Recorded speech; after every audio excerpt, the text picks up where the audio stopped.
They say you can tell everything about a person by how they treat someone who can do nothing for them. Tonight, in a broken-down diner on the south side of the city, a man who could buy and sell entire zip codes was about to be reminded of something his $8 billion had never taught him, and a woman who had almost nothing was about to change his life forever. But here's the question that will haunt you long after this story ends. What do you do when you hold someone's fate in your hands, and they don't even know your name? Welcome to True Spark Stories. While you're here, please hit the subscribe button and tell us in the comments, which part of the city are you joining us from? His name was Julian Cross III, 42 years old. Net worth $8.3 billion. He had been helicoptered, chauffeured, and driven everywhere he'd ever gone. Until tonight. Tonight, Julian stood in the rain outside a diner called Ray's, the neon sign half broken, reading Ray's dinner through flickering letters. He was wearing a borrowed delivery uniform. Damp, invisible. 6 months ago, his company had quietly acquired 17 diners just like this one. Tomorrow morning, he was set to announce their closure. Just business, he told himself. But something made him want to look first, to see what he was erasing. He pushed open the door. "Sit anywhere you like, honey." The voice, warm, tired, genuine, like someone who has said those words 10,000 times and still means them. Julian looked up, and he saw her. Her name tag read Grace in fading letters. She moved behind the counter with the confidence of someone who had owned this room for years. Dark skin luminous under fluorescent lights, silver threading through her hair, eyes that had witnessed everything and somehow still held warmth. Julian slid into a cracked vinyl booth, suddenly aware of every single privilege he had never once questioned. Real people. Factory workers still in their gear. A nurse with mascara smudged under her eyes. A young couple counting change on the table. Families. Regulars. Grace moved between them all like a conductor. Fluid, effortless, unhurried. "Mr. Patterson, your usual. Sophia, how's your mama? Jalen, Kezia, chocolate milk tonight?" She knew them. Not just their orders, their lives. Julian watched as she slipped extra rolls onto plates without being asked. Skipped charging for coffee refills.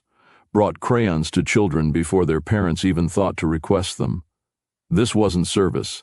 This was ministry.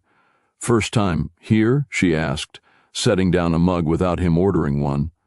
"Yeah," Julian said, "just passing through." Grace smiled, the kind of smile that doesn't cost anything and somehow gives you everything. "Well, you picked a good night. I made the apple pie myself this morning. Don't tell the boss." She leaned in. "Technically, I'm supposed to use the frozen stuff, but some things you just have to do right, you know?" Julian looked at the menu. "Everything under $8. He said quietly, "What's the cheapest thing you've got?" "That would be the grilled cheese with tomato soup, $3.95.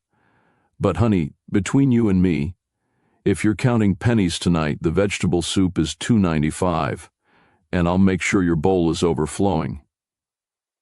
Something caught in Julian's throat. This woman had no idea she was talking to the man who owned this building, who held her livelihood in his hands, and she was trying to help him stretch a dollar. The grilled cheese sounds perfect. The door bursts open, wind and rain. A young man stumbles in, soaked, eyes wild, desperate. He couldn't have been older than 22. He stood in the doorway, trembling, scanning the room like someone who expected to be told to leave. "Please," he said, I haven't eaten in 2 days." Grace was already moving. "Sit down, baby. I don't have money. Did I ask you for money? Sit down." She turns to the kitchen, doesn't hesitate. "Willie, I need a burger and fries." She turned back to the young man. "What's your name?" "Elijah." "Elijah, I'm Grace. You're going to eat, you're going to warm up, and then we're going to figure out what comes next." She sat across from him. "Now talk to me." Elijah started crying, right there in the booth, shoulders shaking, hands over his face. "Why are you helping me? You don't even know me." Grace placed a hand on his shoulder and said simply, "Baby, Jesus fed 5,000 people he didn't know. I think I can handle one burger." Elijah told her everything, lost his job, evicted, car broke down on the interstate, too proud to call home. Grace listened like every word mattered, because to her, it did. When Elijah finished, she said, "Pride is expensive, baby. Love is free. Call your mama tonight."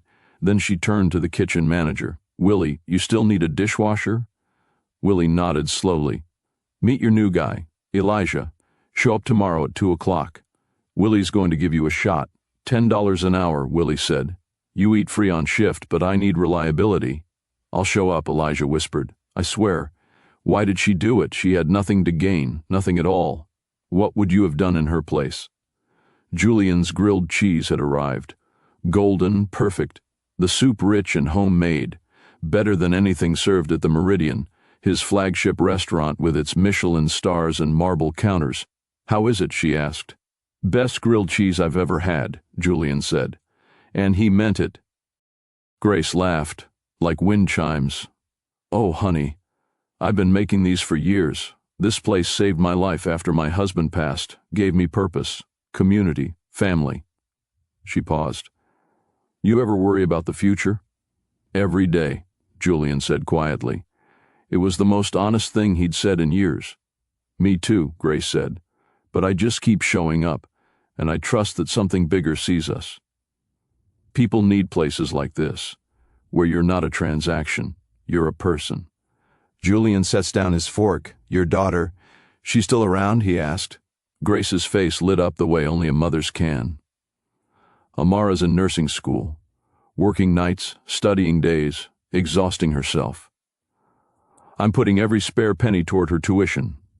She's going to graduate debt-free if it kills me." A fierce smile. "She's going to have choices I never had." Julian did the math silently. Nursing school, $40,000. Grace earned $850 an hour plus tips, maybe $300 a week, if it was a good week. She was sacrificing everything. Grace leans forward, her eyes hold his. "Can I tell you something? 12 years ago, I was Elijah. Amara was 11. We'd lost our apartment, living in my car, washing, up in gas station bathrooms." Julian went still. "One winter night, I came in here, just needing somewhere warm. Mr. Ray saw me, really saw me. Brought coffee, brought soup, didn't ask questions. Said I could stay on the office couch until I got sorted." Tears welled softly. "We stayed 3 weeks. He gave me extra shifts, helped with an apartment, matched my savings as a bonus." She looked around the diner with the tenderness of someone looking at family. "I've spent every day since trying to be what Mr. Ray was for me. Because kindness isn't charity, it's an investment in the world you want to live in." If you're still watching up to now, type "I'm still here" in the comments section below. Your support means the world to this channel. Julian sat with the weight of 17 closure notices he hadn't signed yet. How many were like this?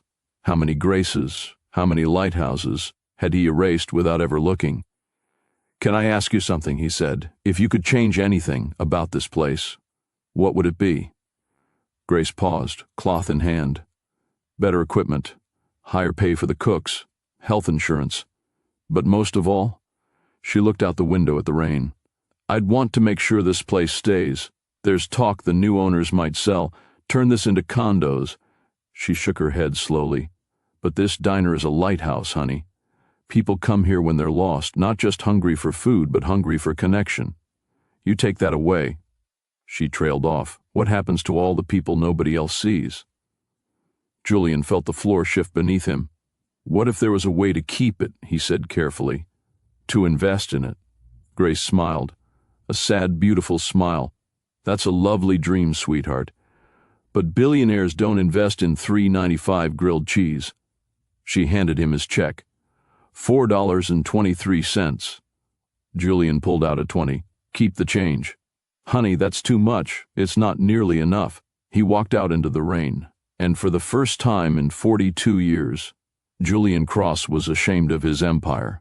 What really happened in that diner that night? Was it chance? Was it destiny? Or was something far bigger at work? Julian walks in wearing jeans, smelling of diner coffee. "The board stares. The closures are canceled," he announced. Silence. Then uproar. "Marcus, the numbers." The numbers don't account for Grace. They don't account for Elijah or Amara working through nursing school or a community that has nowhere else to go. He looked around the table. New directive. Every location stays open. We invest in equipment. We raise wages. We offer health insurance. We turn these diners into community centers. A board member scoffed. And the shareholders? They'll see a return that can't be measured in quarterly reports. Trust me. That afternoon. Ray's Diner. Grace looks up as the door opens. The man who walked in was wearing a suit. Her eyes went wide, then wider. Recognition hit her like cold water. Mr. Cross. Julian sat down at the same cracked booth. I came to order the grilled cheese. And to tell you something, he held her gaze. Amara's tuition is paid. Full scholarship. You're getting a raise. New equipment, health insurance for you and every cook in this kitchen. Grace's hands flew to her mouth. Why? She whispered. Julian smiled for the first time in a long time. Because a very wise woman taught me last night that kindness is an investment in the world you want to live in. And I want to live in a world with more people like you in it. 3 months later, Ray's Diner was featured in the New York Times for its community impact. Julian Cross's company's stock went up. Investors, it turned out, liked companies with soul. But Julian didn't care about that. He cared that Elijah was now assistant manager, showing up every single day just as he'd promised. He cared that Amara graduated and opened a free clinic in the diner's back room, treating patients who couldn't afford anything else. He cared that Mr. Patterson's health had improved. He cared that Sophia's mother was doing better. He cared that Grace still greeted him the same way she greeted everyone, with no more and no less than what she'd given the broken young man in a delivery uniform on a rainy night. Sit anywhere you like, honey, because Julian Cross learned what his billions had never taught him. We are all just people looking for a place where somebody knows our name, where we are seen, where we matter. Sometimes that place serves the best $3.95 grilled cheese in the world. She leaned forward, her eyes locked on the lens, and she said, "The secret to happiness? Stop asking what can I get, and start asking what can I give. Stop asking how can I be served, and start asking how can I serve. Stop asking what will make me happy, and start asking how can I bring happiness to others." She smiled, that radiant, unshakable smile. Because here's the beautiful mystery. When you pour yourself out for others, you don't get emptied. You get filled. When you give love away, you don't have less, you have more. When you light someone else's candle, your flame doesn't diminish. The whole room just gets brighter. She paused, like she was letting it land. Kindness is contagious. Julian showed Elijah kindness, and now Elijah is showing it to dozens. I showed Julian love, and he multiplied it across 17 locations, touching thousands of lives. Amara grew up watching me serve, and now she's serving thousands. It spreads, baby, it grows. One act of kindness is like dropping a pebble in a pond. The ripples go on forever, touching shores you'll never see, and then, quietly, almost a whisper, be kind and warm-hearted for everyone, because everyone you meet is fighting a battle you know nothing about. And that's when Julian realized. Grace had known who he was the entire time. Do you believe in destiny, or was this all just coincidence? What would you have done if you were Julian standing there in the rain? If this story moved you, share it with one person who needs to hear it today. Drop A in the comments. If you believe one act of kindness can change the world, subscribe to True Spark Stories, so you never miss a story that matters, because your next story might be the one that changes everything.